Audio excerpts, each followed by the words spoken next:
Right.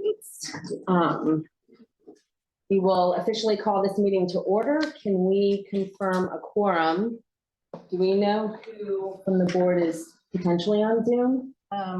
Not at this moment because we don't have control of the screen right now. Our guest does, but we do have a quorum because we have 1, 2, 5, 6, 7 in person sitting at the table. So we're good. Okay. Deborah, it's Kevin. I'm on.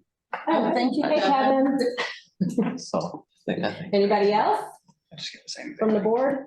We're looking for Catherine and we're looking for Jose. What about Walt? I know it's not there. Catherine's not coming. Yeah, Catherine won't be here. Okay. Walt. And Walt is out. I know that. Doug. Walt is not. That's right. That's right. Did you just sit down? Yeah, I snuck it. It's been a long day. Sorry, Doug. Okay, and then traditionally we would start with residents' comments, but we have Gory Reagan here with the visitor management system. So I think we would like to make a motion to shift the agenda around and allow them to speak first before resident comments. Okay. Oh, you can. I second that. Yeah. Any discussion amongst the board? No. Okay. All right. With that, we will turn it over to you guys. I'm Charlie Hill with Gory Reagan.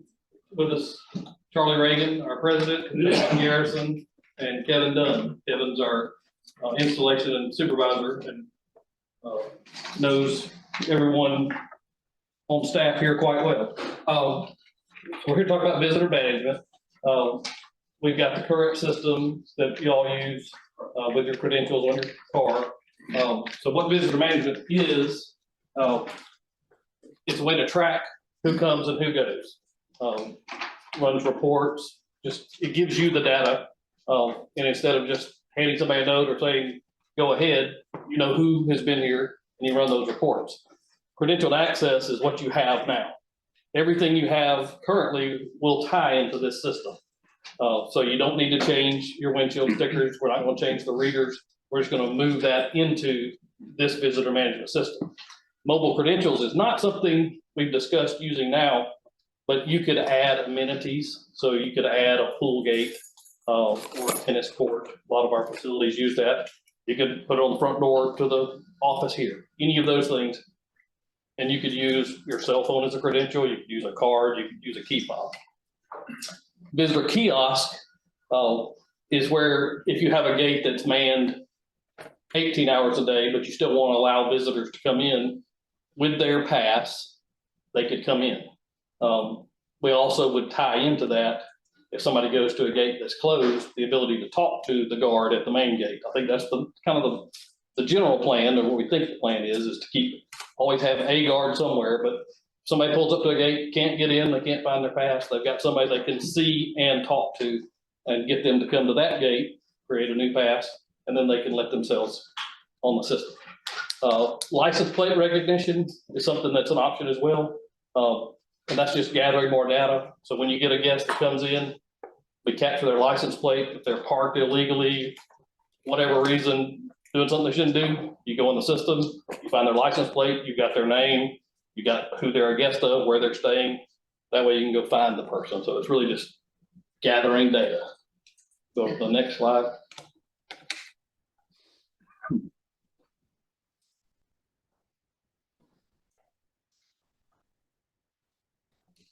Good time to have a brand new system to figure all this out. So each resident would have their own portal. So every house, condo has the ability to create their own guest pass. And so they each have their own unique login.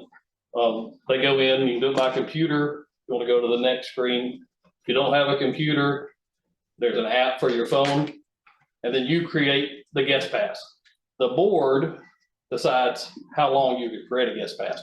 Could be a day, could be 3 days, could be 7 days, 30 days. It really just depends on the type of guest. You can do the same thing for vendors. So your plumber, landscape, you got roofers working. With that pass, you can also put parameters on it where they can only come in 7 to 7, Monday through Friday, so they can't just have access 24/7. You get a record of when they've come, which is the biggest thing, but you also can limit when they come. And you can take that pass away at any time. So if you fire somebody, you go in and his pass doesn't work anymore. It'll tell you if he's attempted to use his pass, but again, you've got a record of all of that. Go on to the next one. So what the guard has, and that's the attendant kiosk, he's got a computer screen. He's seeing what's happening live at his gate and the other gates. It's all happening. He's got a scanner. That's for scanning passes, also for scanning driver's license. The idea is to make it a fast transaction at the guardhouse. That's a printer to print the pass. So you pull up, hopefully you've got a QR code that you've been sent by your resident before you get there. But if you don't, he can type and find you in the system, see who your guest is, print the pass, grab your driver's license, scan it populates, saves all that information, prints the pass in about 4 seconds, and you go. Let's go on to the next. That's what a pass looks like. You get to decide the information you want there, but that's typical. You want the date, how long it's valid. And the idea is to display that on your dash so that if you're a guest of the property and somebody needs to find you, your information's on the dash. The nice thing is if they don't do that, they stick it in the glove box or forget, do whatever, if you capture their tag, you can find that vehicle as well. You can decide if you want to put directions, there's all kinds of other information that you can put on there. But the biggest thing is that date and how long it's valid. So if you've got somebody walking around, they see a date that's expired, they need to investigate. The next one. So that's a front view of a kiosk for an unmanned station. You pull up, you've got your pass, the code, you hold up and scan. You get there, there's a problem, you don't have your pass from your phone, you hit call, talk to the guard at the main gate, and he's gonna tell you, let's come here, this is where I'm at, let's print you a new pass. That gate is closed, you know, whatever your policy and procedure is. But that way, you don't get to a gate and you're stuck, or you can't get in, you've got somebody to talk to. Go on to the next one. License plate, again, it captures that. It associates that with the host and the guest, tells you where they've come in. You're just capturing information. Everything happens real time. I don't think anybody would want to sit and watch that, but you can. A nice thing is notification. So if you have a guest that you sent a pass to, you can, if you choose to, you can get a text or an email every time your guest comes. You can actually have it notify you every time you come in, or your spouse or your child. I don't know if some people don't like that. Might wake you up at 2 a.m. But you have that ability. So, and again, those are all things you can turn on, turn off. You decide as the resident what you want to be notified of. You can't look at somebody else's information, but you can look at yours. And then what Deborah's gonna like are reports. She can know how many guests have come in a month, in a year. You can also run it by property. So if you have somebody that's sending out an exorbitant amount of passes for some reason, you might want to restrict that. But again, that's policy. You can actually set restrictions in the system to only allow a certain number at a given time. Parties, people ask about parties. You can import guest lists through Excel or other software. Most people use Excel.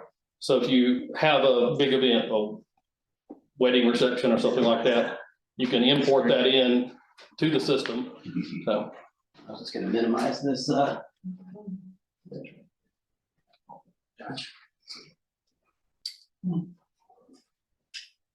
and Go ahead.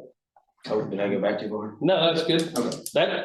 That's really in a nutshell. It's a lot more complex, but we could talk for hours, and I'm sure no one here wants to do that. questions or I'm assuming we want to open it for questions. I got a question. What about for those that aren't so tech savvy? You can call the guard. We actually discussed that today. You can call, the guard can make you a pass. Okay, so- I think Deborah mentioned you could call the office and they would make you a So if somebody doesn't know how to use an app or something like that, they can. Yeah. Okay. Yes, we also have tutorials that we will send. So we just moved to water sound. When did we finish water sound? About 8 months ago, 7, 8 months ago. So similar type property.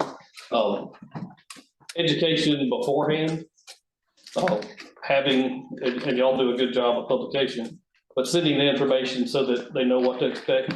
But we have links, video you can watch step by step on how to create a pass. It's pretty easy. Okay. So, but you can always call the guard, make a pass if y'all decide to make that an option. Call the HOA office, and they will make a pass. Yeah. So yes, there are other options. So if you're creating a pass for somebody, how much information do you actually have to have about that person? All you have to have is, well, again, that's up to the board or the decision makers, but first name, last name is technically the only thing you have to have. When they get here, again, you don't have to do this, but I would recommend it. Make them present a driver's license, because what it is protecting y'all. You know who that person is and you're capturing that information. If you type in Bob Smith and the person comes into the name is actually Robert, is it gonna, Yeah, no, it how would- sensitive is it? It's gonna search, you can search just by last name. So I went to Water Sound today, passed my own way, I was like, I'm gonna pass, just so you can see what a pass looks like. And they are good, they sit out in the sun, they last for a long time. But I walked in and the guard knows us well, we were there a month ago. How you doing? He goes, would you print me a pass? He goes, yeah, I'll be glad to. He goes, GORIE. He goes, you're in the system. I know you're in the system. Our company's name is GORRIE. So he was like, just type GOR and it populated. So you don't have to get it all right. You type Smith and it's gonna show all the Smiths and then who are you a guest of? Easy to find, easy to search. And for the security side of things, is it on a tablet or a laptop? It's actually a computer. Okay. So they have tablets that you can get if you needed like a mobile application, but you don't have a place where you need that or really where it would be a benefit. If you had super long lines, you could use a tablet to walk down the line and check people in before they get to the gate. But everywhere you got a little handheld scanner. This may help us with the short-term rental too, when we kind of I was know thinking the same thing when That's gonna be you great. keep track of how many people are coming in the and out. names So and all one that. residence. Well, Easy to so figure out. what most, and we have a lot of properties that have renters and owners. You'll give again, it's, you decide the policy, but you give the rental company or whoever the ability to send a pass to them. You want to make this, we want everybody to have one of these that's not a resident. But you can have that QR code that works one time. So if they come in after hours and you allow them access through an unmanned gate, it'll work one time. But then they need to come get a pass for the rest of their stay so that they can use that and keep it displayed. But then you got their tag, you've got all of their information, and then you go, hey, man, you're not supposed to park there, or you ran over trees or whatever. We got you on camera. If I issue a pass to a guest of mine, and it goes to their smartphone, let's say they're tech savvy, no problem. It goes to their smartphone, they get a text notification. Will that include like some Text sort or of email. customizable text that says, hey, here's the address to the main gate, not the back gate? You can, if you set it up that way, which would be That's up the to way us. to set it up, yes. Again, that's, you determine what gates they can go in. So you could actually limit anybody to any gate. So you could limit residents only to legends, guests of legends, only to legends. That's setting up in the software and can be changed. It's not this is how we set it up today and that's how we're gonna do it forever. You can always make those changes. I have a question. So one of our current weaknesses, we don't share what the rules are, be it parking, a lot of things that relate to speed limit and so on like that. Is there any way to either print on the back side of that, because you can only get so much on the front, or would the app be able to have it? Not on, we couldn't print on the back of this. There might be enough room to print it on the front.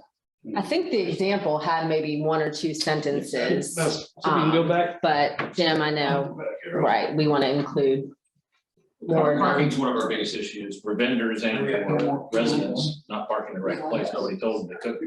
Then you might have to minimize that little. Like the. Charlie, you can print on the back. You just have to order the passes with what you want printed on the back. You can print on the entire back of that pass right there. That's one of our guys that's remoted in. So it just comes pre-printed on the back. So we could get pre-printed on the back. Okay. Correct. That would be ideal. Hand me that and I'll pass that back to all them so they can see. And then still we could Passing have that back the- around. Yeah, Important notes, stuff on the front. you can put any of those notes, you can make notes on everyone or just certain properties. So basically what I just heard, we have personal, we can do personal branding and notification on the back of it. We just have to order the, you know, the Paper. paper stock. Paper. Gotcha. Easy. Is there a way to keep up with like habitual speeders or something like that? Say we have guests that are coming in speeding. You, Is there a way to Owners. But you could locate that, make or notes owners or on a anybody? guest, you could go into somebody's guest information. I mean, obviously, we're not gonna know, we don't have any speed detection Mm, built in right, the right. system, but you could make notes about a guest and add to their. Chris, what would, yeah, Sorry, I didn't hear the question. I think, was it speeding is what someone said? yeah, could we make notes on a guest's profile if they were a habitual speeder or? Or somebody that should be banned Yes. from the community? Is there a way Yes. that would pop up immediately? You can restrict visitors, and there's a section where you can write notes about that visitor. And when they're restricted, if they arrive, they are, from the guard's point of view, they're highlighted in bright red. Excellent. And then with the one-time QR code, that still is traceable back to whoever issued it. It Okay. is. And the reason you can make it not one time, but you don't want that. You want to make it a one-time use and then Have get to a pass. permanent pass. And the text message could add in a link to the rules even, I assume, since we could personalize that. Like if we had a page on our website that had the rules to the community that we want our guests to have, we could Well, I'm seeing add that in the welcome message. the that we example send. right here. There's a QR code that says navigation, or you could have a QR code to the rules or whatever. Well, that's only on the printed version though. She means if you get a text message saying, here's your access. Oh, I see what you're And saying. it says, click this hyperlink to go to the Correct. rules and So regulations. that would only, yeah. Chris, can you hear that question? Could we add a hyperlink to a text message that's sending out the QR code or the email that's sending out the QR code to the, as far as the rules, parking rules or? No, unfortunately, currently you can't. There's very limited space on the e-pass, and that link is already being taken up for navigation to the property.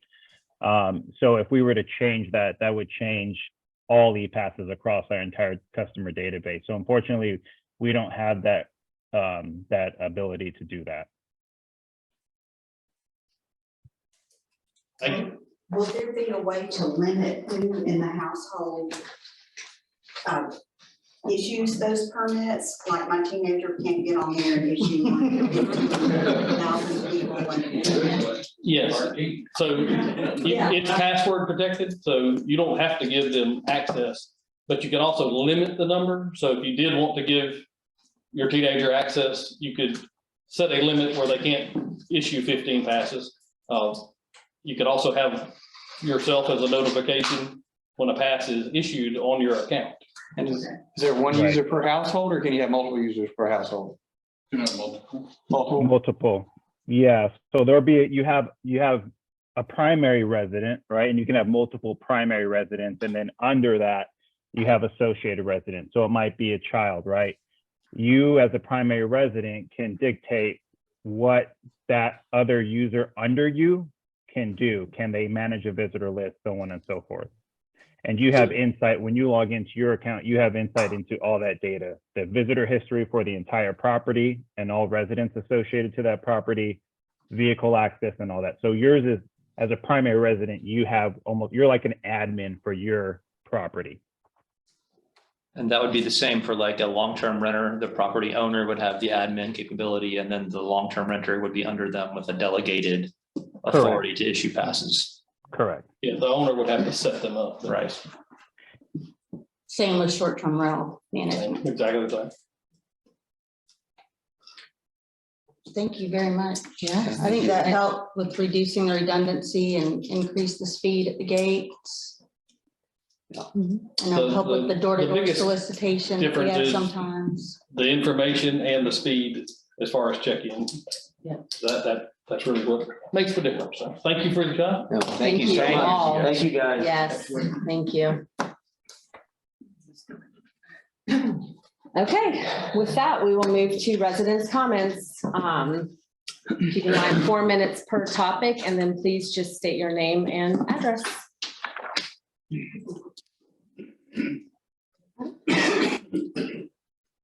My name is Lee Barrow. I'm at 254 Marlin Circle. Excuse me.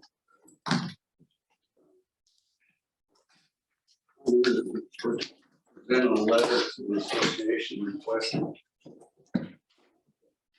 that we Rule 86.3, which is appealing procedure. Any member or non-member of the association affected by any decision or action of the committee or boards may appeal the decision. I want to take this time to take care of that because I have a approved contractor that left the job. He abandoned the job before it was finished. And then I also have the seawall chairman providing an approved permit for that job that was finished. And I didn't approve the permit. So I think the best thing to do for us or for me, I understand that several other things are happening. I've got this written down, just like what I expected to, provide for you. But I think there's a lot of things going around that I don't want to be a part of this. I don't want to be, throwing stones out there. All I want is justice equally applied between the contractors and the association members. This has not happened on numerous occasions, and I have documentation for that. So with that, I'll present the letters to whoever it needs to be, and will let me know. Is this contractors for BPCA or contract, I guess? It's I don't know what we're talking about. It's cut to the chase here. Oh, okay. It's RJ Gorman and Bob Gann and Mike Williams provided information that was incorrect and did not do the job that was entitled to them. And entitled to me. I don't know why I received this type of treatment. I was told I had to have a permit again when I already applied for a permit, which was not true. It says in there, I can get the permit. It doesn't have to be with a contract. I'm the owner. And then it also states in there that they have to put the equipment in according to the specifications by the contract, by the manufacturer. I've got the manufacturer statement that shows it was not put in incorrectly, albeit I still got an approved permit back from Bob Gann. So I don't want to, there's too much to really belabor. I gave the information to Jim Moore too, and I think I'll read the letter so everybody understands it.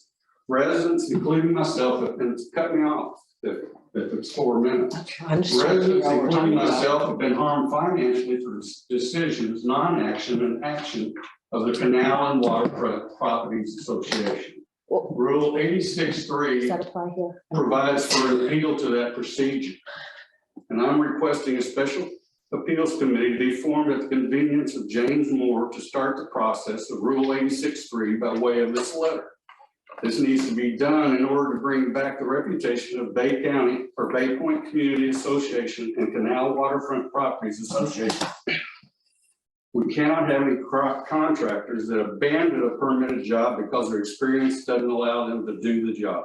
We can't have contractors doing any work in the canal without a permit. I think what he's saying is, Have you had a meeting with the office yet about this? No, Okay, I think Or the for, Canal Association? yeah, I don't think it's first step will Bpca. definitely schedule a meeting with this yeah, let you chime in here. yeah, my name is Deborah Hayden. I'm Hey, the Devin, general- I know you well, but you wouldn't give me the list of the customers. That was the other thing that really hurt my feelings. We don't have a list of. You don't know the members, you don't know the members that are on the Canal Association. No, we do. We do. Okay, I was requesting that address so I could have provided this information to all of our members. Right now, the Canal Waterfront Association doesn't have the visibility that say Jim Penny with Okay. Why Bpca. don't you do this? Why don't you give me your letter right now? And I will contact you tomorrow and, we can just do this. Thank you, I appreciate it. And I do appreciate y'all doing this. You're welcome. I would like to stay, but I've got to go. All right, anybody else? Jim Penny, 706 Bluefish.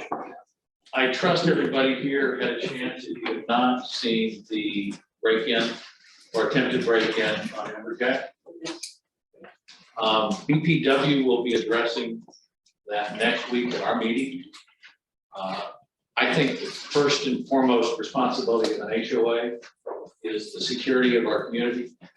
This is a kind of a gray area because it doesn't belong to us, but I hope that in the future, we can figure out a way to collaborate and make this not happen, because that was a very, very dangerous situation that could have blown up. So just saying. One did today. Oh, did that happen just today? Is that the Lynn Haven? Yeah. And the intruder. So if we want to consider it bad press for our community, let it gun go. Oh, for sure. Yeah, right. Okay, thanks, Jim. Anybody else? All right. With that, a motion to approve the agenda for tonight. Seconded. All right. We have to do all in favor? No, I don't think so. Yes, All in favor? yeah. Thank you. All opposed? Motion to approve the consent agenda.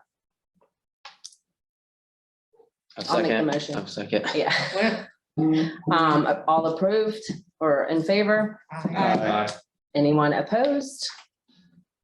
All right, thank you. And we will move to financial reports with Zach. Finance met Thursday, December 29th. Consolidated cash balances as of November 30th were 2.6 million. As of November 30th, accounts receivable was approximately 499,000. I'm assuming that we are January 10th, that's probably even lower than we are now. For a slight disclosure and a finance committee that we've been, obviously we have the Delwood Gate projects going on, but we did just want to make a note at the board table that there was a under threshold electrical proposal at the Delwood Gatehouse that was pushed through. Like I said, this is just all trying to be transparent to everybody. But the Delwood Gatehouse had some electrical repairs that were kind of unrelated to our original scope. It went ahead and pushed through to keep moving forward on that and help button up the progress of that gate over there. So we just wanted to make a note of that. But besides that, that is all I have for the committee report. Okay. You. I think president's comments are next. I don't know. Yes. Okay, so Zoom, actually tonight is the first night, thanks to some hard work by Nancy, where we have the ability to do these meetings via Zoom. So I think before they were maybe live streamed, then they went to being recorded and uploaded to YouTube, which I understand was a painful process. So here we are on Zoom going forward. There is a town hall meeting on January 23rd, really to discuss the proposed assessment increase from 1325 to 1650. So that will be the big topic for that meeting. And that will also be available via Zoom for anyone who wants to join. And then the annual meeting will be held on February 11th. The office is working on getting those packets put together, and so those should be mailed out by the end of this week. Just for everybody's knowledge, where are the two meetings at? The annual meeting will be at the hotel, so Blue Green Resorts. The town hall, I don't know if some of us want to come here or we just want it all. So far, it's scheduled and announced as being here. Here, okay, and then if anybody wants to join on Zoom, yep. And so again, to those, your packets will include your proxy statements to vote for the assessment increase, also for the open board of director seats, even though I think everyone is running uncontested, so. All right. We will move on to reports. So Bay Point West with Jen. Right. Bay Point West has a meeting scheduled on January 17th at 5:30 here in this office. And ARC was kind of quiet last month, which is nice. Everybody was on a break and doing projects around their house. But they've been working on some rule changes in ARC. And we're gonna work to move towards enforcement on properties that have problems. That's it. Canal, Justin? Not much to talk about for the canal. The most important thing was the dredge is finished. They ran into some hiccups during the process, but they did end up dredging more than originally intended, but the project did get completed and they've packed up and gone home. All right, Debbie, community events? Okay, there will be a Super Bowl watch party at the Bay Point Golf Club, R72, February 12th from 5 p.m. until the game ends. And they have a menu of food. It's $19.95 a person or $12.95 for kids. Reservations required. Nancy will put this on the Bay Point website. Oh, okay. And then another event on February 18th is the 6th annual Save the Bay Golf Tournament. Blue Green is presenting the 6th annual Save the Bay Golf Tournament in support of important marine conservation work done through dedicated volunteers and St. Andrew Bay Watch. So if anybody is interested in golfing and helping save the bay, it will be February 18th at Blue Green, the old Sheraton. Thank you. Walt is not here, so Patrick with IT and technology, Folio. Corey Reagan is going to be presenting, we'll be talking more about that at the end of the meeting. I don't have really anything else, but I definitely want to say congrats to Nancy for getting the Zoom up and running. That's a big deal. We are modernizing. Right, getting there, one slow step at a time.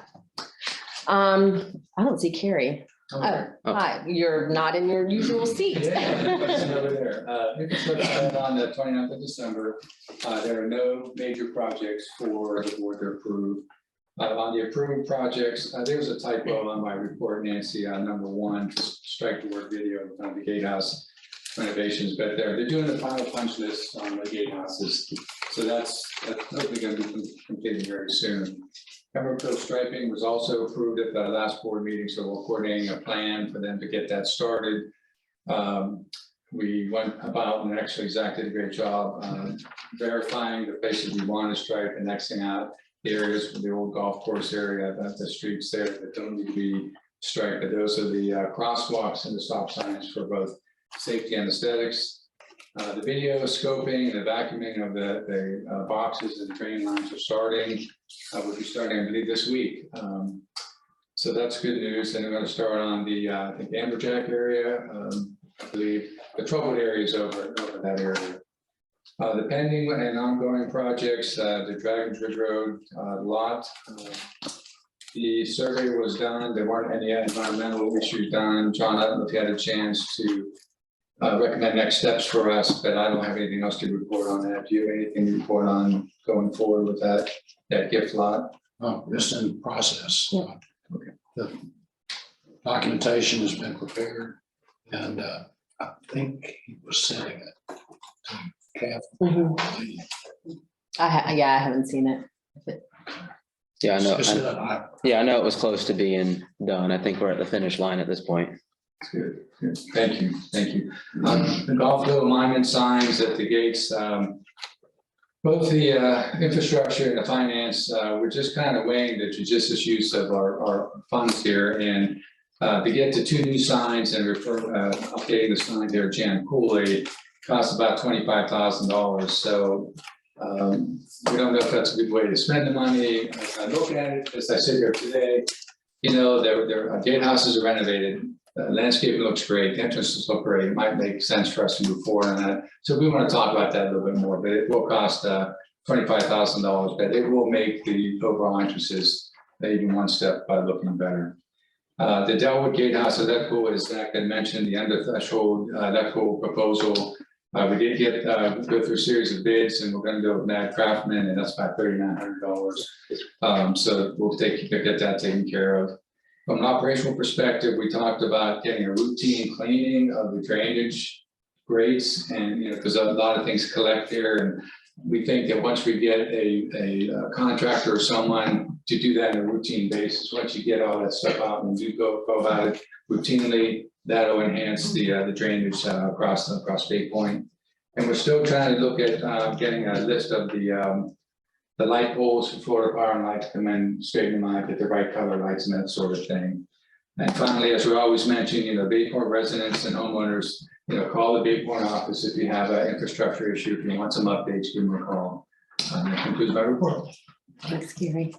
I do think the grates they've already started cleaning, because I noticed around Marina View Park, the ones that were really bad, I've noticed, but all of I've the kind of noticed layer of. I didn't know if they were going to gone. start or not, but I think they're basically going to do one sweep and kind of give us the proposal again of what they think it's going to cost. Somebody cleaned that, Yeah. if they haven't started. I think yeah. Good start. Yep.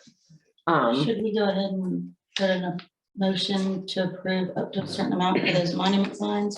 That way we're not waiting No, we're 2 months. well. They're getting the current process on the monument sign. They're getting a rendering. They're going to have a rendering to make sure it's exactly what. Because they quoted the price, but we don't know. I mean, we just said, hey, we like our Jan Cooley one, but obviously there's no water feature, so I think it's going to be lower. So we kind of want so hopefully by the time we meet next time, we'll have the rendering, and then we can say, yes, that's exactly what we thought it was going to look like. Let's move forward with it. So that'll be hopefully next meeting. Okay. Next is security. So I, was just going to mention what Jim Penny did about the break-in. I think my understanding is that security did assist with tracking down that individual, but also just to remind everybody that they are not armed police. So the best thing to do is call the police, which I believe is what happened in this case. And that was it for me from security. So stakeholders, Doug, I don't know if you have an update.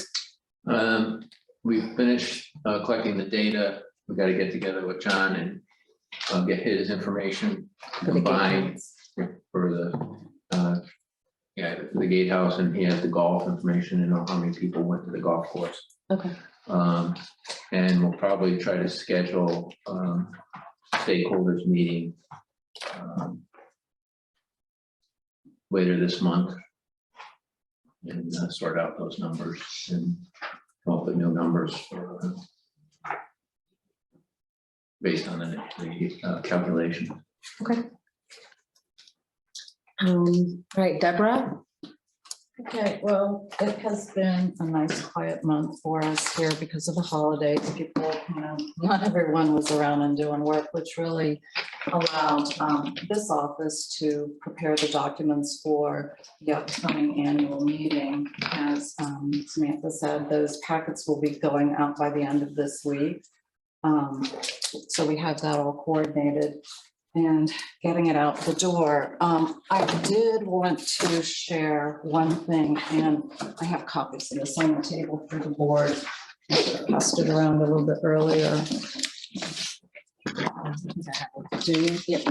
Pass them down. The one thing that Nancy and I have been working on in preparation for the rollout for our Appfolio, excuse me, is we're trying to have a go live date. We're kind of in a semi-go live date right now. We are using and training the staff in this office on how to update owners, register new owners, how to use the system appropriately. So what we're doing next, our next step will be taking our financial information and dumping it into what our framework basically for the Appfolio. The go live date for that is going to be March 1st. So David Reniker, who's in here somewhere, I think he's hiding behind the big pole, there he is the one who between now and March 1st will have the responsibility of taking all the financial data and dumping it in there. Nancy has been spearheading this project and working, with the Appfolio people. One of the things that we have is for our annual meeting, we have an announcement that's going out in the bonus packet. So everyone will get one of these, just a very brief sheet saying, this is what we're using now. This is what's going to be available to you. When this goes live, the program will actually send emails out to all the owners to instruct them how to go on and set up their accounts and stuff like that. We will be helping people at the annual meeting to have information available and try to help people at the meeting. So the one thing that is important there is to make sure that we have all your correct email addresses, because it will go to whatever email address that you have last given with us. So if you feel you may want to update your email address, please feel free to send it to Nancy, which is what your email address is, nancy@baypointflorida.org, and she will update that information. Once that app goes live, everyone will get a little notice from Appfolio with more, information on how to go out there and look at all your different training modules and stuff like that. So let's see. So we're shooting for March 31st with all of our accounting information, and then we have the administrative staff is currently being trained, and then the board of directors, we're waiting until after the annual meeting, and then we will provide training, set up training for the board. We are looking into having someone from Appfolio come out and address our owners at the annual meeting, or at least give us, some type of a demo that we can, run during that meeting as well. And I believe that's it. Is that gonna be something that's published so everybody gets it?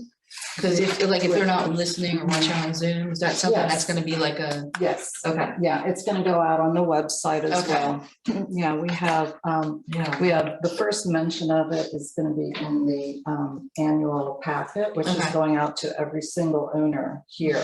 And then we're going to update our website with additional information when we get closer to the date where owners will be invited. So it'll be on our website, they'll get physical mail, and they're gonna get an email.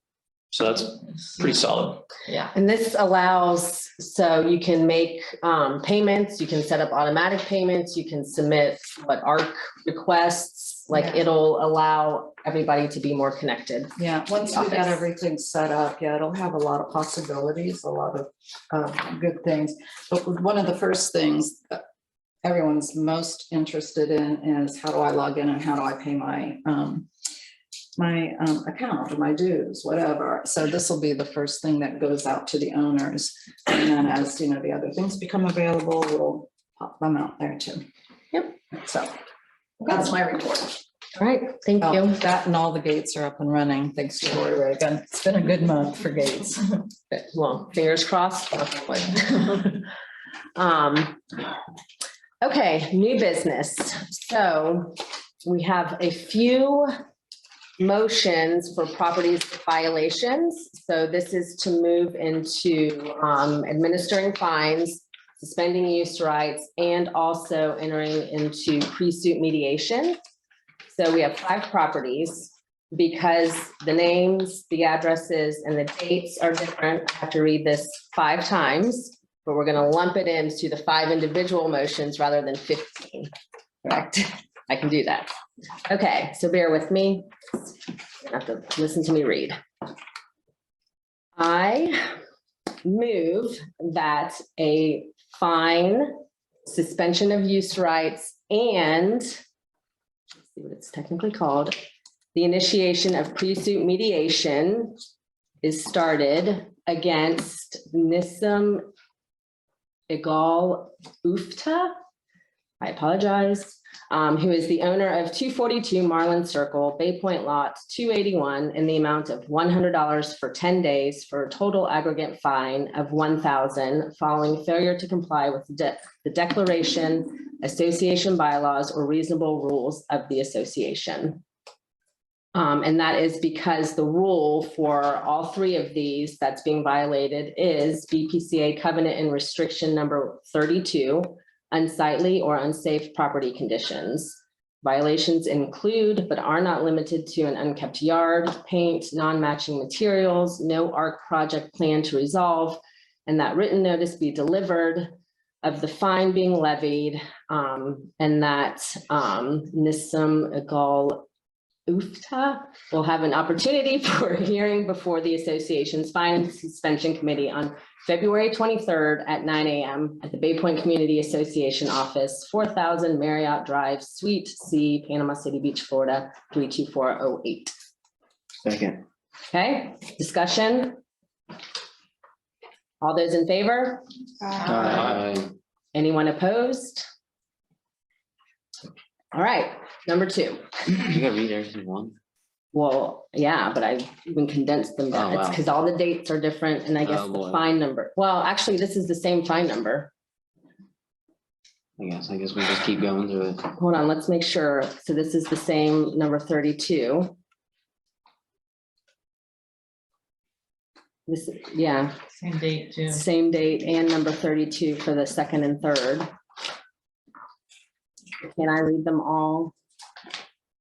Actually, they're all the same fine number. I thought there was one was different as to what was. There should be. There should be 2 that are different. Yeah. Each person they have 3 pieces of paper for each person.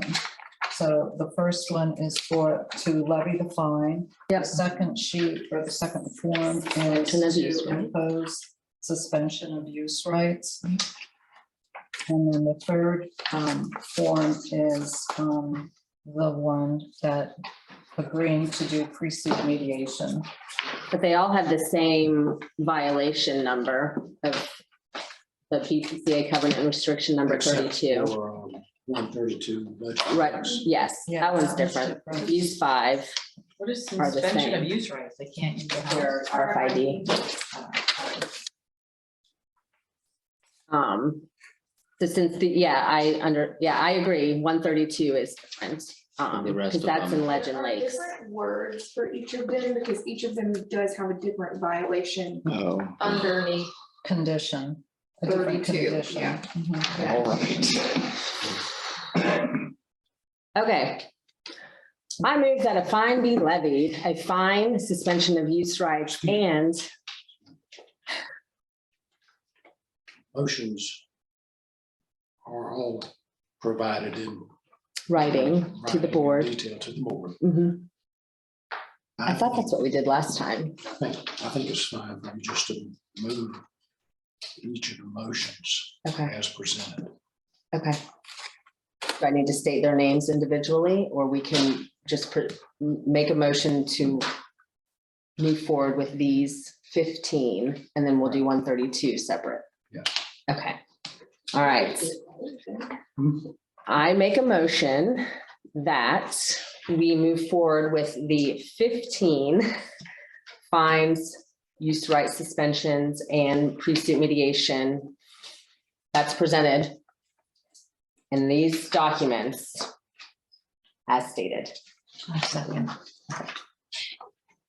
Any discussion? Are you gonna list the addresses? They're listed on the document. Yeah, they're on our document, but you want me to tell you real fast? I would at least do the addresses. Okay, so we did 242 Marlin Circle, Why don't you do the name and the address? Renata Murphy, 317 Wahoo Road.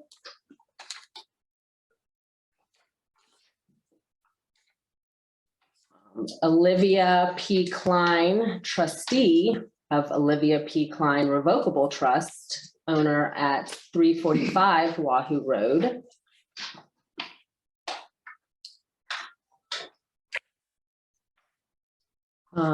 Raymond Steinbrecher Jr., owner of 1404 Trout Drive. There's one more.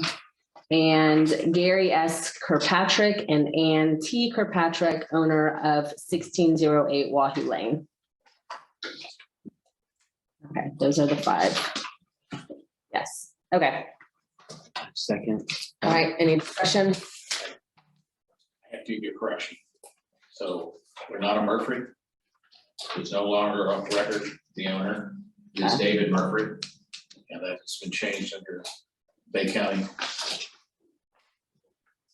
So it's the only difference. Property's the same. That's actually what it says on the spreadsheet, yeah. Yeah, just not in the Right, but on these actual. Motions, it has Renata's name, so we would just need to strike Renata's name from the motions as written. Okay. So you said it was David Murphy? It's just David. Okay. All right, so remove Renata Murphy from these motions. Which that name is listed, yes, on every one. Okay. Thanks, Jim. All right. All in favor? All opposed? All right, motions pass, all 15 of them. Then we do have a separate one. This is on the Legend Lake side of Bay Point. And this is for the same levy of fines, suspension of use rights, and initiation of pre-suit mediation. So I will read this one since it is different. I move that a fine, suspension of use rights, and the initiation of pre-suit mediation be levied against Thomas Caldwell, who is the owner of 132 Legend Lakes Drive, in the amount of $100 for 10 days for a total aggregate fine of $1,000 for the following failure to comply with the declaration, association bylaws, or reasonable rules of the association. Legend Lakes Covenant and Restriction, Article 11, Section 12, without prior approval, no trailers or habitable motor vehicles of any nature shall be kept on or stored on any lot or any part of the property. No trucks of any nature shall be parked overnight on any lot. No boats or canoes, whether on or off trailers, may be parked on any part of the property unless in an enclosed garage. Additionally, Article 6, y'all are testing my Roman numeral skills. Article 6, Section 1, each owner of any portion of the property shall be a member of the Master Association, subject to and the terms of the Master Association's Articles of Incorporation and bylaws, and that written notice be delivered to Thomas Caldwell of the fine being levied, and that Thomas Caldwell will have an opportunity for a hearing before the association's Fine and Suspension Committee on February 23rd, 2023 at 9 a.m. Bay Point Community Office, 4000 Marriott Drive, Suite C, Panama City Beach, Florida, 32408. Second. All right, any discussion? All in favor? Aye. Anyone opposed? All righty, that motion passes as well. Okay.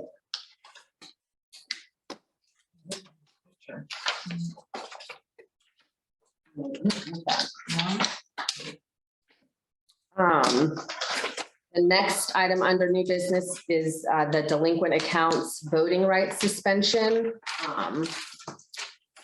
So I think when we voted on this last year, we were looking at accounts, because we did this last year, where if you have not paid your BPCA assessment, you, okay. Last year, we suspended the use rights of owners who had not paid, that were 2 years delinquent. For the Florida statute, I believe if they are more than 90 days delinquent, then their voting rights can be suspended. And so I believe that that is what we would want to do. I don't know how many delinquent accounts there currently are. David? 164. 164 delinquent accounts. Do we not have that list? I don't have the list. That list has been changing as the days gone through, and as every time there's a payment comes in, I update it immediately. And so, no, you do not have a copy of the list. I have it. Okay. And it will continue to change if you pass this until the date that we go into effect. How can we pass that? Because then we have 158 people who aren't paying their dues, but you know, it's raising dues. Possibly, right? They can't. Right, no, well, that's why you would want to not allow them to vote in the, so I don't know if we need to even have a special meeting once that list, since that list is ever changing. If you send out the notice tomorrow, and that's 90 days, it's going to be past the annual meeting anyway. Well, I don't think they need, I think the board can vote to suspend their voting rights if they are more than 90 days delinquent. So the 90 days delinquent. They're already delinquent. The due date was October 31, so delinquent day 1 starts November 1, you gotta go 90 days from there. So it wouldn't be till February, so we couldn't do it until the beginning of February anyways. Okay. Did Catherine have any background on this?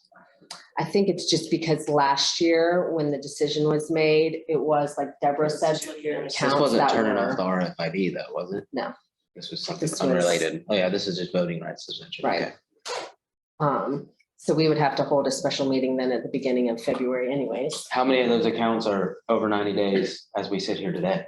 All those 164 are all ones that owe a year or more of assessment. So if we, A year being the current year. This current year. Yeah. So see, those would be, Oh, yeah. or more. I mean, we could vote on the ones then I guess that are or Right. more. Full assessment. There Right. are some and that are not included in that total that are partially paid. So I'm only looking, this number is only the ones that haven't paid anything towards this year's assessment or even possibly some from last year. it's really, the only Yeah. thing we could do would be, Just the ones that are more than a year or more than 90 days would be prior years. correct. But at that point, you may as well, Yeah, he said it wasn't that many, right? yeah. I think it comes back down to, I think, David, isn't it 11 people if they do those that are not just the Historically. 90 11, but days? 6 of those have already been suspended anyway, Yeah. because they're in four. So we're down to 4. At that process and everything, so there's going to be 5 accounts that are. So it's probably worth just waiting then until the 90 days if we need to hold a special meeting via Zoom, so we don't all have to come in person I'm good with that. to vote on that. That's good.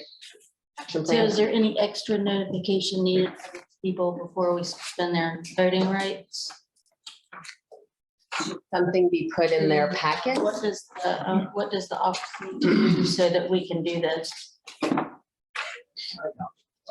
Or put something in their packet telling them, yeah.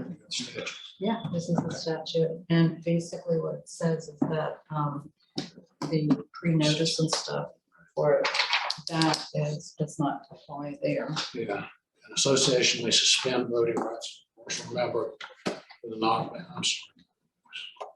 a fee, fine, or other monetary obligations association, which is more than 90 days delinquent. Let's see.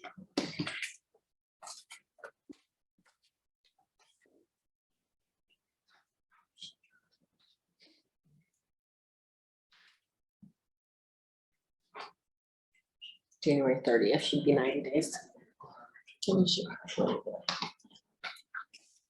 It's Mondays.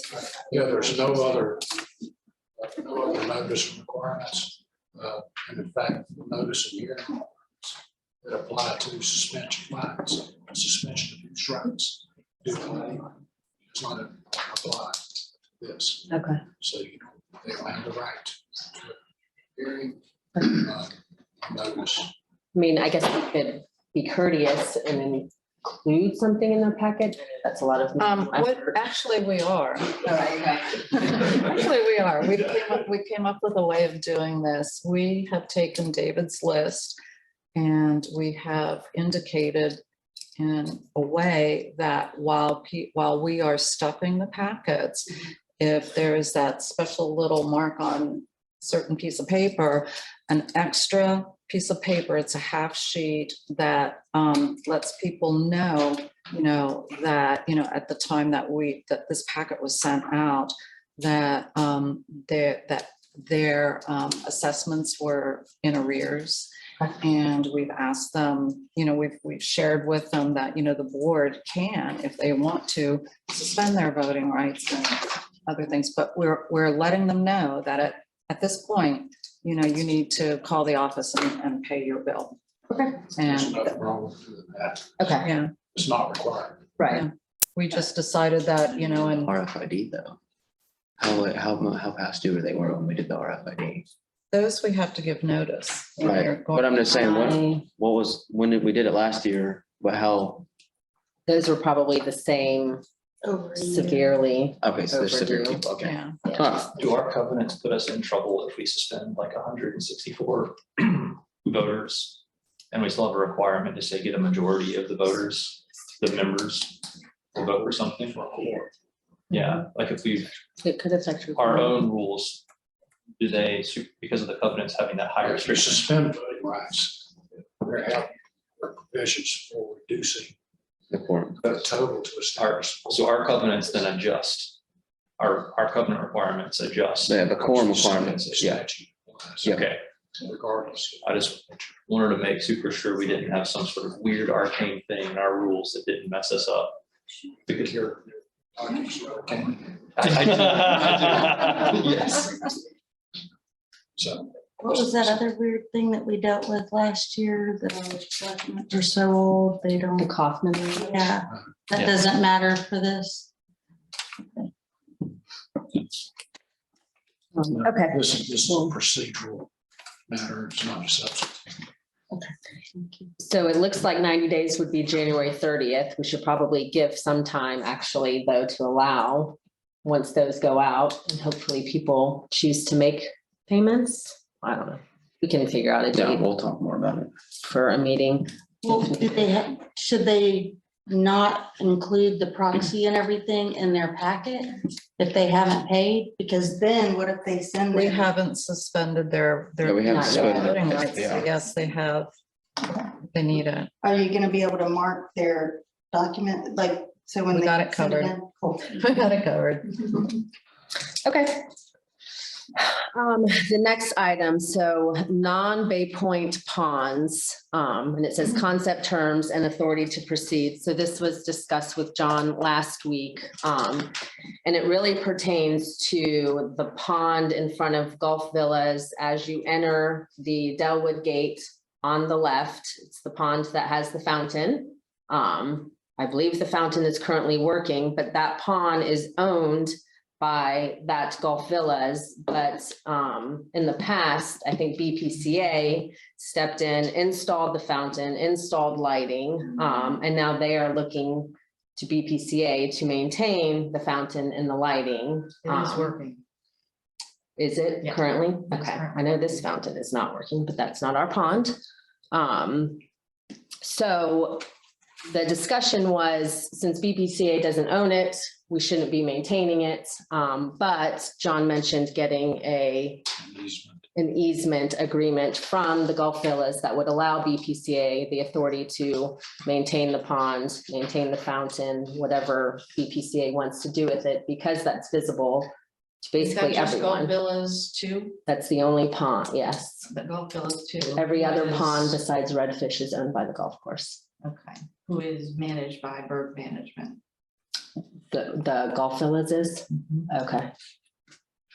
Okay. So then it's probably working with them. Right. Probably where that came from. Well, I'm the president of Golf Villas too, so still Bradford, so Okay. that's why I came to the meeting tonight to hear the position on this. I think I'll go back to the board, I can't speak for them, of course, but I think an easement would be a good idea.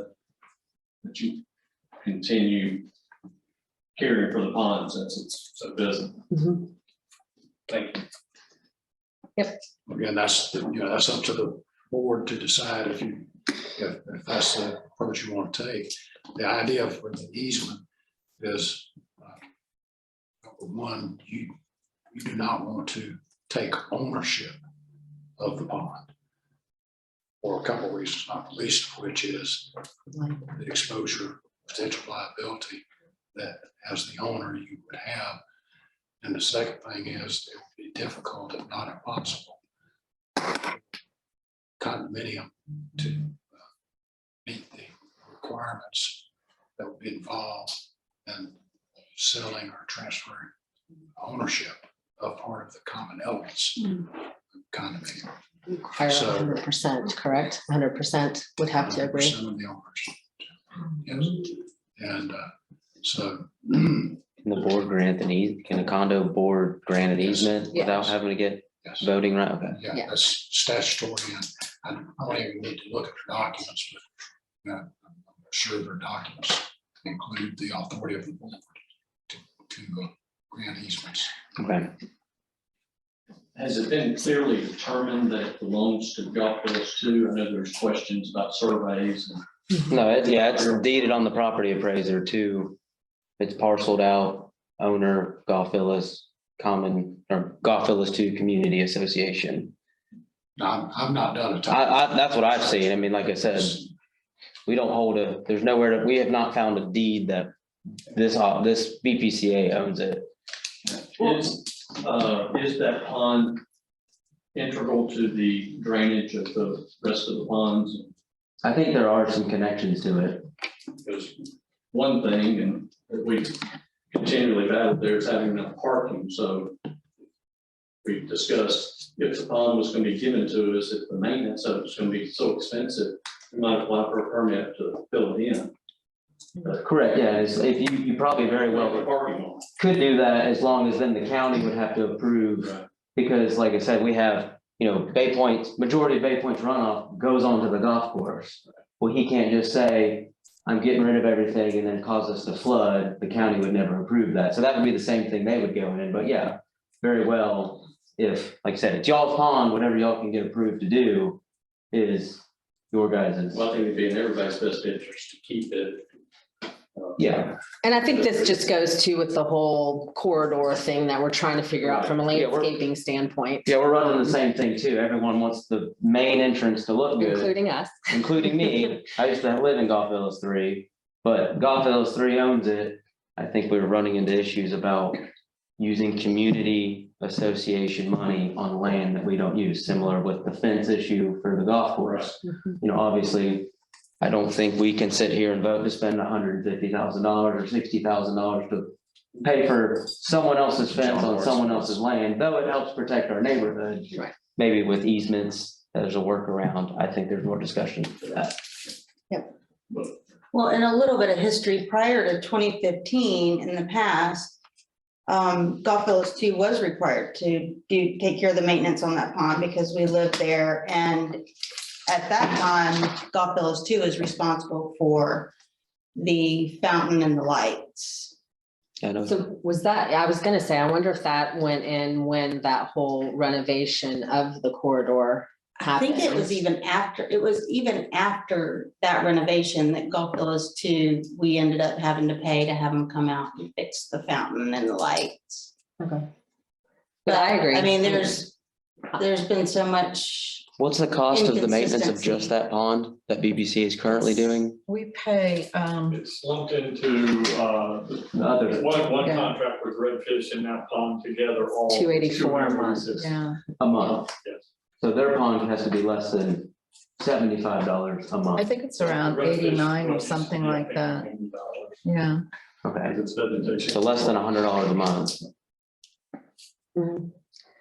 I want it to look nice too. Yeah. Oh, yeah.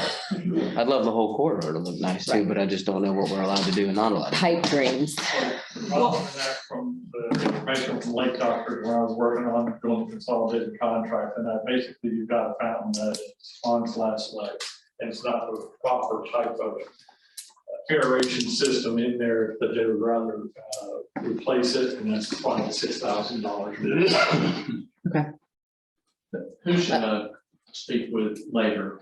Okay. Yes. We'll discuss. So if we get an easement drafted I think we should all review the easement before we vote on anything, but is everybody good with that approach? No. My only thing is we do it for Golf Villas too. How do we not have other people come and say? That's what the whole reason I'm trying, I think we always try to avoid that. Redfish. You know, we know it's a visible pond, but that pond's a visible pond. Right. The one behind I think the thing Legend with Place is technically, is we would need, because I know this came up too. I mean, we talked about getting an easement from one homeowner, but then everything that's done to that pond essentially affects the other 14 homes that back up to this. So then in that case, would we need all 100% to give us approval since they don't have their separate, they're not a separate HOA? It would be best to have 100%, but if you can get access by having one, that would give you access, easement across their parcel. I mean, that one doesn't have a fountain or a I guess diffuser. I'll ask It's Bill, just because there's the Golf Villas 2 standpoint of why they want BPCA to do it. Obviously, it's gone back and forth. We've done it before, but B is financially too. Well, of Oh, course. right, that's what I was. Expense of it, but it's, yes, but history, it's always been one of the lakes and it's always been cared. So now that the rest of the lakes are gone, it's a, well, you start paying for it. Right. That's what brought it all up. No, yeah, I completely understand that. But I think with redfish, all they're doing is adding there's no diffuser or anything in redfish. So I mean, that cannot be that expensive. That has to be. I think that one's just the- $90 for vegetation control around it, but the issue is, John, they would have to get more than one easement approval because they have to walk the edge of that pond and that, so they're on everybody's individual property. The properties go all the way to the water, the properties go into the water. Like 11 of them do. Okay, so they don't get in a little canoe and go. No. The only control they do, Lake Doctors does is vegetation control on that edge of the pond. That's it. They walk the edge. So they're in 11 people's backyards, basically.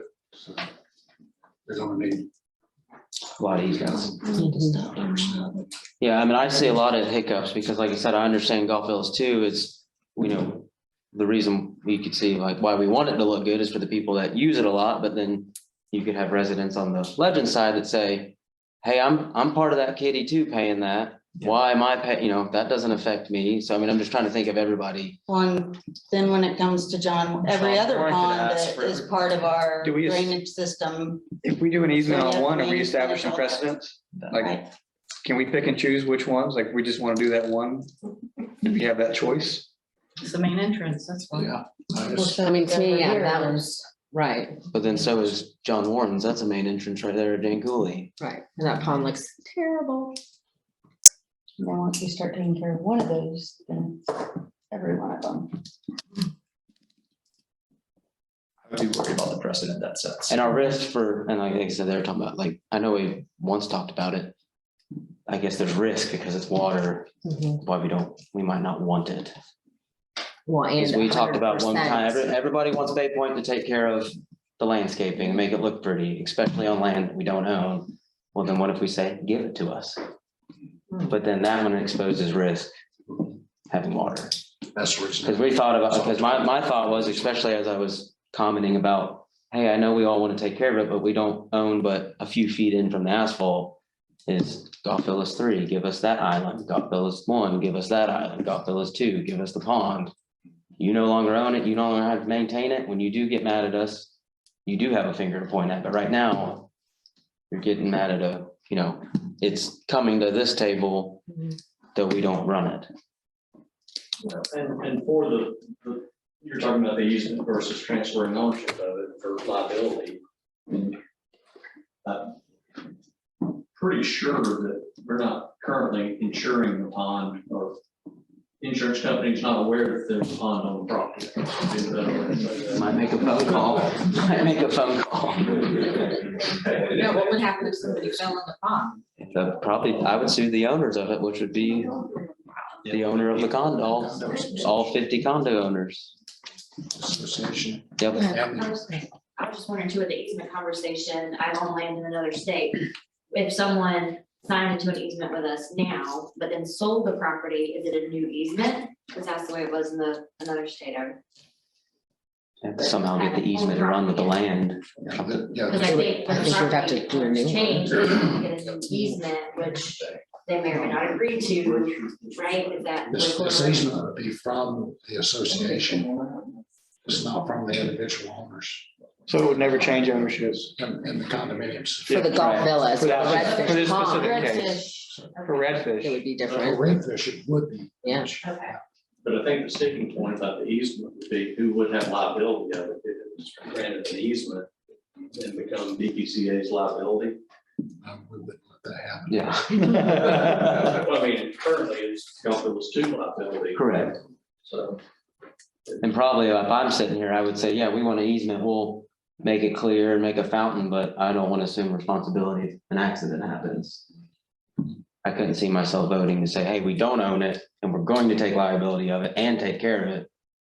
I might as well have that piece of land. I'd like to get Baypoint in my yard. They can mow. Yes. I just feel like it opens. Those terms, Gulf Villas 2 may indeed want to fill it in and put that grassy area or some extra parking there. Right, and I think, like I said, that as long as we would obviously all want to work together on that, like I said, I know even the golf course owner, because he is unfortunately so married to us. If it is part of the drainage plan of this community, you can't affect the drainage, but like I said, if it doesn't, if it's, an engineer comes and say, hey, this has no problem to it. Right. For sure, they could fill it in, add more parking. I wouldn't even see a problem with that. You have more, I guess it could be better than a poor looking lot or a poor looking pond, but.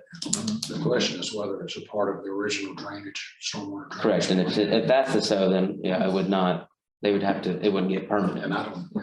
Yeah, I don't know if it is either.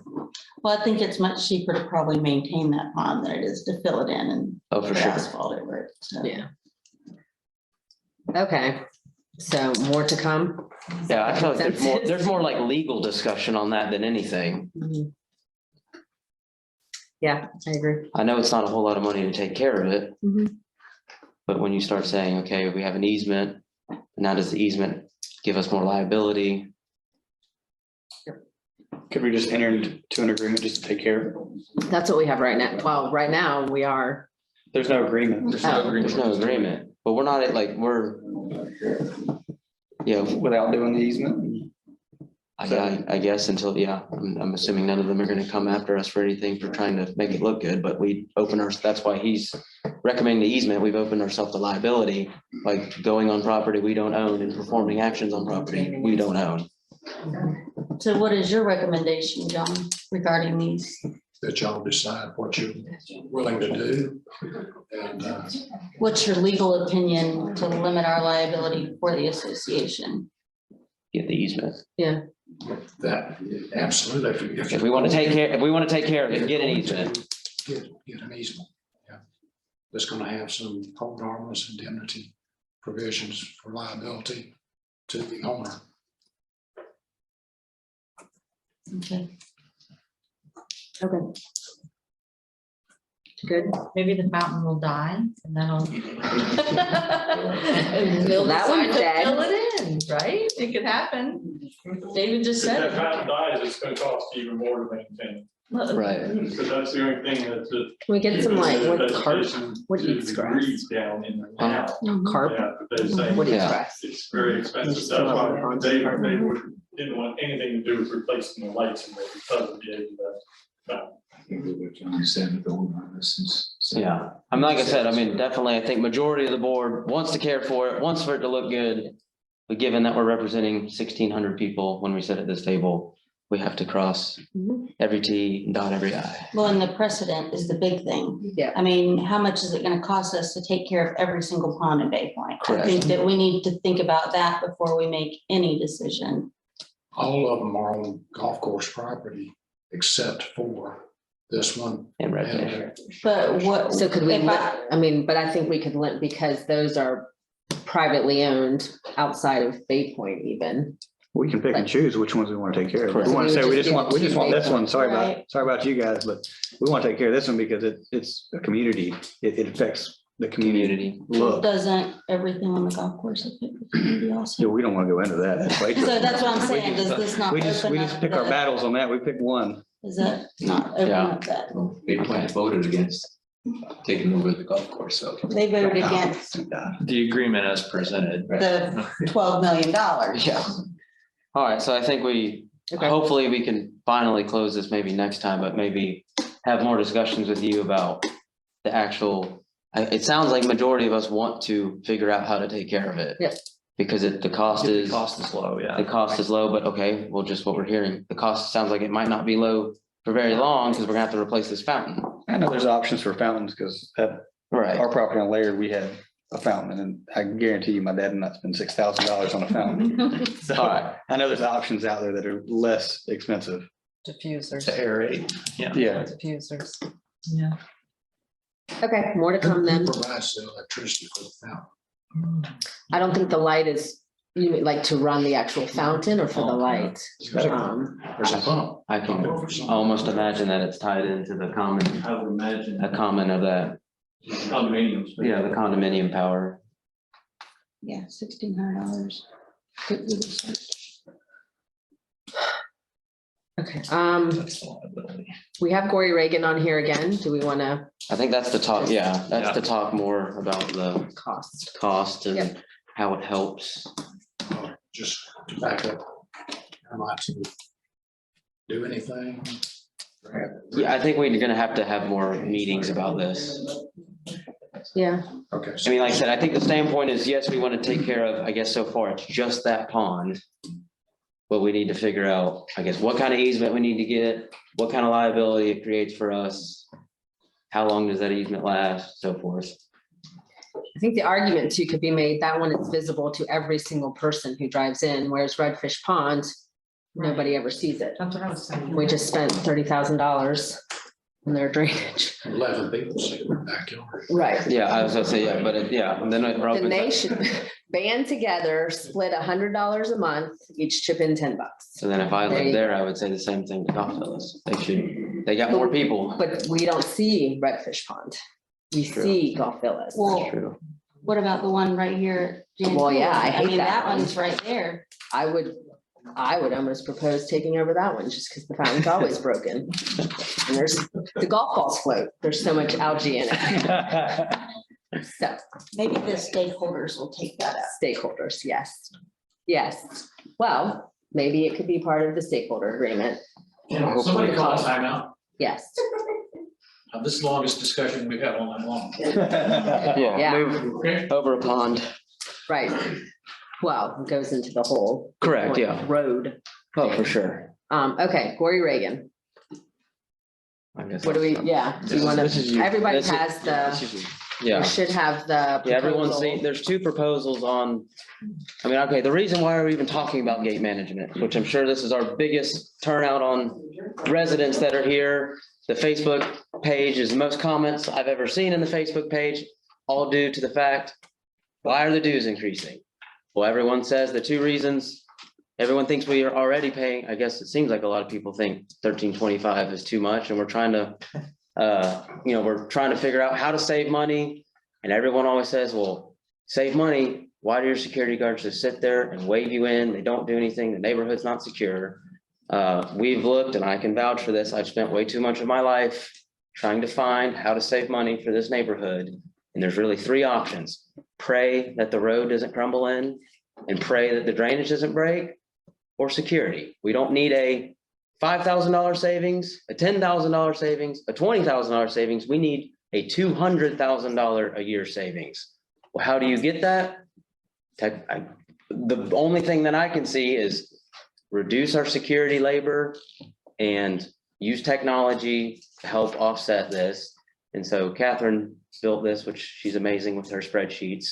But basically, we have two Gory Reagan options. One's for $90,000 in equipment cost, $1,000 a month. The other one is $110,000 equipment cost and $1,000 a month. The two difference are, one has tag reading cameras, which when you come in the gate, it takes the tag, it associates it with the car that came in, the pass they scanned. It's the It most. takes a picture of the tag. It takes a picture, but it digitizes it, Right. puts it in the spreadsheet for you. Obviously, that's a little bit more of a luxury item compared to just the base to get the system running is 90,000. There are some rough savings on that where we could limit what gates we do it at, but not Bolt on that option later. Like 20,000. Yeah. The cameras can come on later. So this is based off the $90,000 one, but it kind of, the idea is that the thought here is use this visitor management system, limit the hours the guards are standing there. So without reducing patrols. But keeping, everyone wants a more secure neighborhood that saves money. Well, this is the option so far that we found. And we would still have patrol though. Still have Just patrol, that yeah. running So security. basically, you can see where, I guess she's trying to show you the net savings each year that's coming. So year one, say we said, yes, right now, we're gonna go with this proposal that we saw today. Cost $90,000 to put in. She's annualized the $1,000 and the little extra service fee. $14,000 a year for the monthly charges. We would unman the Thomas Drive gate, which is the back gate. Which is how it was originally. Which is right. And then we would reduce hours at the Legends and Jan Cooley gate, as well as we would reduce hours at the Delwood gate. And now I won't go too much. I'll explain a little bit, but basically the way that we thought about reducing the hours, your first year we save, or we don't save, we spend $6,600 extra more than we already projected to spend. Year two, we save $209,000 a year. Year three is going to save $215,000 a year. Year four saves $221,000 a year. Year five is $228,000. So over 5 years, we'll save almost $1 million. And this is perpetual savings because we no longer have to man the guard gates at this time. I live over here in Turtle Grass, and I can tell you, we man that gate from 6 a.m. to 10 p.m. There's not a whole lot of people coming in after 6 o'clock. And guess what? If you do want to come in, you can't get in there.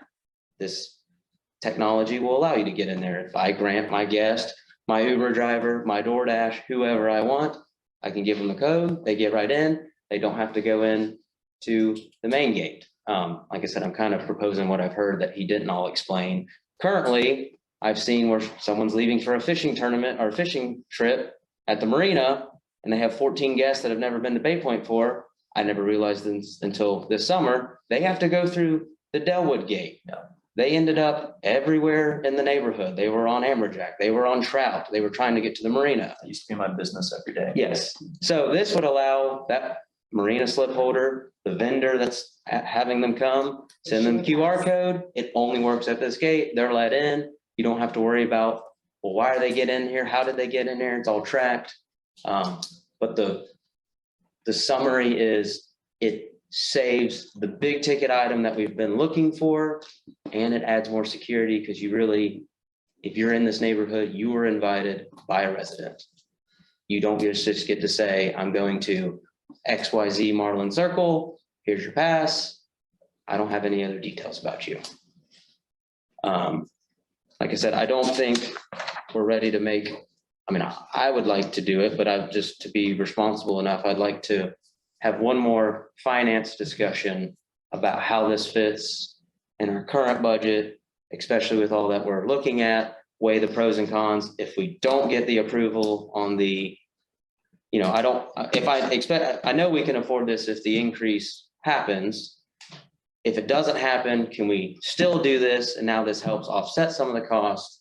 Like I said, the assessment increase amount we came up with really was the bare minimum amount that we could even remotely calculate to keep this place from crumbling in. So much is the fair minimum $325 a year increase. So we pay $1325 a year now, it would go to $1650. Is the security committee tied into this? Are you on this finance? I'm on finance, but I haven't So- discussed it with Jim or anything. So my point is that there's a security aspect to this, there's a money savings. Are those two mesh well together, or is it just, I agree with, by the way, everything you're proposing. The question is implementation, what's left. Right. Oh, Jim was here, is he not? Yeah. Right. So, yeah, I mean, the security committee will know about it. Obviously, we'll probably bring this to them as well. But, I mean, I think we all can I say feel like that. the security committee is here minus Jim. Correct, yeah. I Well, would say they're tied in. and that's why you say, let's put it off. Correct, yeah, So that we can all get together and Right. talk about implementation. Fortunately, this stuff doesn't happen fast, but Right. I keep hearing everybody wants a more, really our biggest amenity is security. I will say amenity will be driving on a paved road, even though it doesn't look good and or doesn't. Water the drains. It doesn't sound good, but you do own the road. If you're sitting in this room, you own part of that road that's out there. So. And the drainage system underneath it. Yeah, dirt roads are not fun. But this is literally the biggest budget savings since I've been sitting at this table. Yes. By far the biggest budget savings that I've ever seen. I will also say there's been about 3 times where I try to get in on the Legend hillside that I live, and it's after 10 PM and my RFID doesn't work, but then the phone line to the main gate is broken. So then I just sit there fuming, wanting to ram through the gates because all I want to do is go home. So this would allow me to, right, I can't touch it. It's $1,000, I remember. But that would allow me to go home at night. Yeah, I've literally wrote down 28 different types of people that would be coming in here. And I've sent it all to Gory Reagan and said, well, what if this person's coming in doing this? How does this work? And every single 100% of the time, it works. And like I said, we can be as strict as we want, or we can be as lenient as we want. We can slow roll it, which she's even done that in A gate at a time. she's even done this in the projections, because right now, like the max, we've talked about Delwood Gate would be 6 to 6, Monday through Saturday, potentially closing on Sunday. We've talked about doing 6 to 6 at all the gates, Monday through Sunday. Why does the Delwood Gate need to stay open 24/7?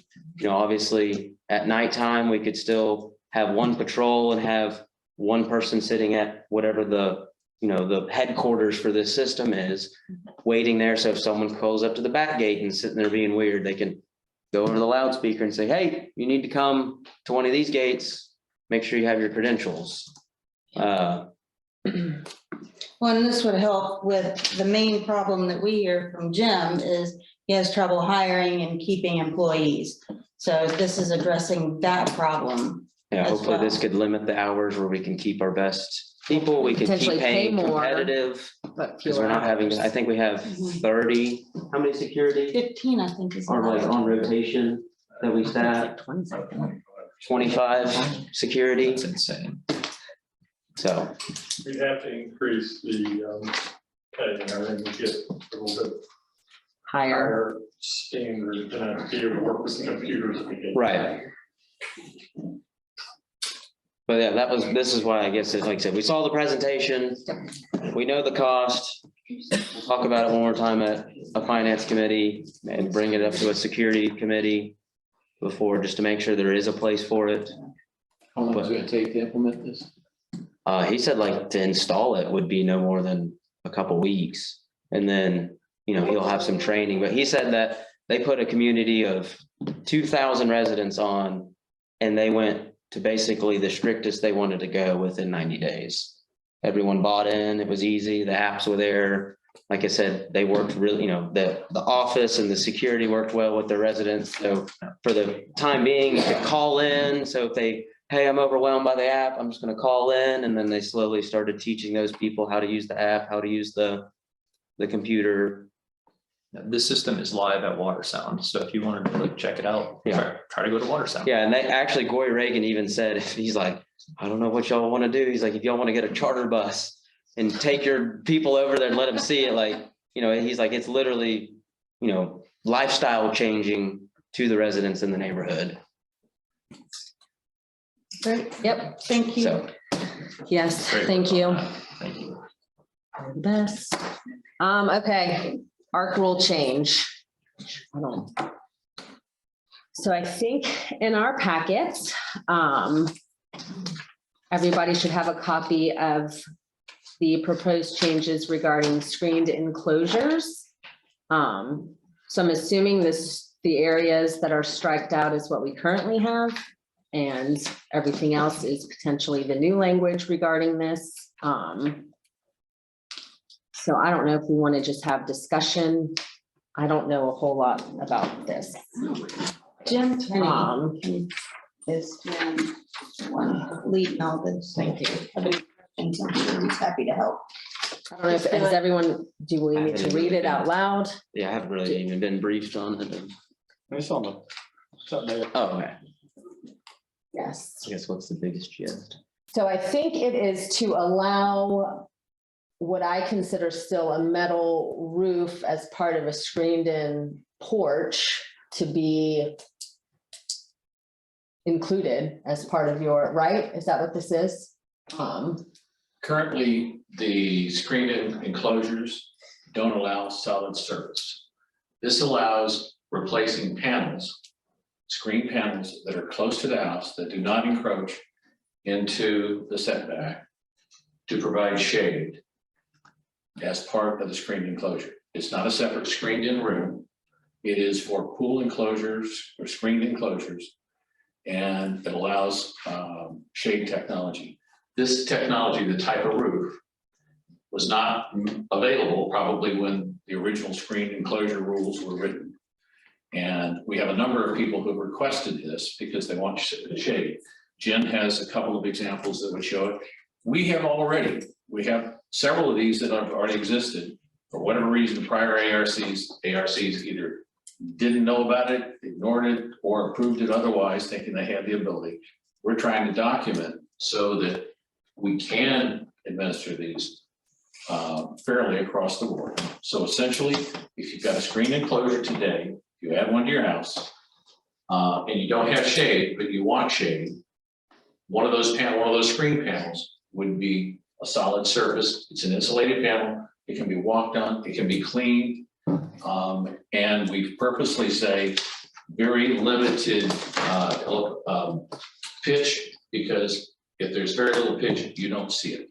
The one thing it cannot be, if your roof is a dark brown roof, this surface cannot be a dark brown. The poles can be, all the other structure can be, as the screen enclosure would be, but the roof cannot be because it cannot absorb the heat. This type of material can also be shingled if necessary. There was a question about, do we want it to be a pitch like the rest of the house pitch? We think it's not best to do that because in most cases you would not see the pitch. If you don't see it, you don't know it. So we went to the screen. So we currently have a couple of houses that would like to do it. Brandon Aluminum is the one who's provided the samples of this, but they're not the only ones that do it. And I compare this to the standing seam roof when we changed to the roofs that allow screws now, because the technology that's changed makes that compatible. We wouldn't, like, these ones look like they're fully enclosed pools. Yeah, that would be the bottom one. Have we sent this, because we're redoing all of our rules and regulations already, has this gone to that attorney? No, I mean, because this, I just am finding out about I assume this. this would So be, it's if we decided to add it, it'd be adopted at the same time, the whole new rules and regulations. No, this would be a separate one today, no different than we did the standing seam. Right. ARC has reviewed this carefully, and we feel it's important. So it doesn't go back into the buildings, like it can't extend farther. No, it does not go into setback. Okay. 25-foot setback. So it'd be no different if someone say I'm building a house, my covered patio could go to the same distance this could, right? No, you're misinterpreting that. So currently, there is no limit on the size of the pool, go all the way up to your property line. Right. Currently, our rules allow a screened enclosure of that pool all the way up to the property line. Right. Okay. This says that if you want to do that, you can add a solid surface for the amount that is within your allowable setback and cannot extend into the 25-foot setback. So this one is an example of that. Oh, this actually exists. But what if somebody wanted to cover their entire pool with this? They cannot. So this, Well, if their pool's within their setback, but this is I guess back, you could, but- this is behind the 25-foot That's setback. Okay, so like, that's what I'm saying. If I was building this house, say this wasn't a screened enclosure, this could be just my covered patio part of my house. yes. But with this. That's what that is. aluminum- That's just a different picture of that's the exterior picture of that. That's the interior picture of that surface. So when you look at this from the outside, is this shingled part of the house? Or No, can you this even is from the tell? outside. This is the same house. There is no That's the shingles on it. screen. You can put shingles on it. You could, It's but just a there's no pitch to it. So when you step back from the house, You don't even see it? you don't see it. And that's the objective. We want it not to be seen. Yes. So did it used to be that it was if your roof line went here, even though your house ended here? Currently, you can't have any, like, if you want to have, you need to add like an actual porch to your house. Like technically, these should not exist right now in Bay Point, even Right, though but my they do. understanding is they No, but do. what I was saying is, with the normal roof line, like my house, I'm trying to think of, my house ends here, but the roof line continued. So we could put a screened-in patio along that. This is now allowing people to go beyond your roof line, add this and a patio. As long as it's part of your screened enclosure that's covering the pool. So you can't do Screened it, enclosure, you can't do it without the screened enclosure. that's Without right, the pool, without screened enclosure. Yeah, but you it just- doesn't say that it's just for the pool, does it? Yeah, what if you don't have a pool? Yeah. As long as, that's right. If you don't, we don't do that. I don't think there are that many that are added, as long as it's within the setback, not encroaching on the setback. Gotcha. So a screened enclosure Can be added without a pool. without a pool, but like you said, this covered part of the screened enclosure Screened won't extend into the setback. Screened enclosure without a pool is restricted by setbacks. Got it. Because it doesn't cover a pool. Yeah. Yes. Okay, that makes sense. So you're only gonna see this on screen enclosures that are covering a pool. Yes. The covered area doesn't go into the setback. The setback is really protecting the back view anyways. That's why there is a rear setback. What is the material quality of this roof? This is extremely good. It's walkable, it carries full body weight, cleanable. Evidently they can build buildings with it. That's what impressed us about it. This is not your corrugated metal shelf that you go get from Home Depot. So it's kind of structural. It is structural. It is structural. They're 4-foot panels, if I remember right, that mesh together and you can walk on. What would be the other option if this was not allowed? What would people have to do? People wouldn't have shade. They wouldn't have shade. You would have a screen enclosure without shade. Or you'd have to like actually extend your roof line. Right. Yeah, which Which is obviously more is expensive. significantly different and would encroach on the closer to the pool. This is something that has been requested by basically new owners, so certainly it's not a deterrent to home ownership in the area. I don't know that product itself, but I do know, like, in the hurricane, those things were a mess. Okay. Screen enclosure. Correct. Yeah. Like I said, I don't know this new product you're talking Yeah, about. we wouldn't be here submitting it as an ARC if we didn't think it was as strong as anything that we. Okay. They convinced us of that. I can tell you that. It's called SIP-proof, SIP, Okay. and it can be up to 4 inches plus thickness. So it's very stout. Is it like a flat panel? Yes. So it doesn't have any ridges to it? No. I think they have a version that has a very slight rib for aesthetics, but that's not what we're interested in. And it only comes in white or is it? No, multiple colors. It's just not a dark color. Four different colors. Yeah, four different colors. It's just not, it can't be a dark color because of the heat that would impact the interior color. All right, well, do we want to vote on this? But this, Discussion. there's nothing in this rule that says that solid surfing roof will only be allowed if it's part of a pool enclosure. It wouldn't have to be. However, remember, screen enclosure has to be within setbacks if it's not part of the pool. So it can be, you can add this if you have a screened enclosure, but that without a pool. But that will require you to be within your 25-foot setback. So it would allow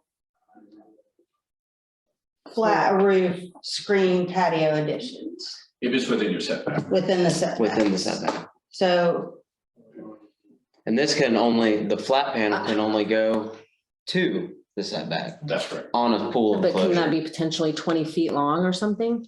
What? The flat panel part, like if you don't have a pool and you just want a covered porch, couldn't you just have a 20-foot long? As long as you're within your setback. As long as it's within Right, your I feel like setback. that looks like a mobile home place. Am I the only one who thinks like that? Yeah, I mean, the pool enclosure, I'm having a hard time. the pool enclosure thing always scares me because it is very large. Do you prohibit anybody from building a screen porch now? No. No, So. well, there is the rules. If it's within the setback, if it's with. Yeah, so you can't stop it from happening anyway, right? If it's. just the pool enclosure, but putting a roof on it. Yeah, it's the roof that I'm having. I obviously can visualize an enclosure, Right. but like, yeah. I mean, Screen this- enclosures already almost defeat all the protection for view that Bay Point originally tried to do, regardless, I don't know if we care about trying to protect view or not. But because the whole idea of the setback is so that your neighbor doesn't build their house to the property line and you're just looking at a big wall. I think it was definitely, as time evolved, these screen enclosures were a slip through the crack. And now you have these giant screened enclosures that are no different than just having, in my opinion, having a house wall. extend all the way there. Yeah. And then now you add another aspect to it, for now to have a roof panel on it. But like I said, if what it's saying though, is if the roof, that roof can only go up that screen enclosure until it hits the setback line, and then it has to stop. And hopefully the ARC will make it where it doesn't, they don't allow, like, they're not trying to push it right to the limit and it just dead ends and looks terrible. Like, hey, you need to make it extend to the nearest panel and, spot so that it looks pretty, but. Yeah. I don't know. Do we want to vote on this? We're going through the whole rules and regulations Do we thing want to, already. Why would this not be incorporated? Because we've paid an attorney to revitalize our rules. right, And now we're gonna throw something in there that we've put together. I mean, do we want to add yes, have this incorporated? Yeah, I want to into add the this to it draft with, yeah, Version Yeah, I would think that that would make she's the working most on. sense. correct. Julia, right? So we move forward with this, but like I said, obviously this writing wasn't completed by An attorney. the attorney that did it. I'd rather her come in and Yeah. I do agree. it since she's already doing it. Yep. Okay. So send this to, Yeah, send this to her and let her incorporate this in there. And then when we review the rules and regulations. then we can- This will get approved. Yeah, this will be in it and get approved. good? Good, So there's no. No, yeah, right. No motion to. because the motion will We'll come, just this will have it. just be in the new rules. Have it included into the draft. Rules committee, or Mhm. whatever it is. Okay. All right. And I'm okay with that. I know they're probably bringing it, like, everyone's saying, we did the roofing thing already, but to me, that's a little bit more intense and evasive, and start it now, because this seems like it could be added on later. You can still put your pool enclosure on without the things, but most likely you'll be able to add this on later. No, Yeah, roof is a little bit different. You have to Correct. have a roof. for your Correct. house. It kind of sucked to know that 2 months later, after you put your shingle roof on, when you wanted the exposed fastener roof, and it got approved, and you're like, well, completely changed my whole house just because of that. Okay. We have nothing under old business, so. Second. Second. Good night.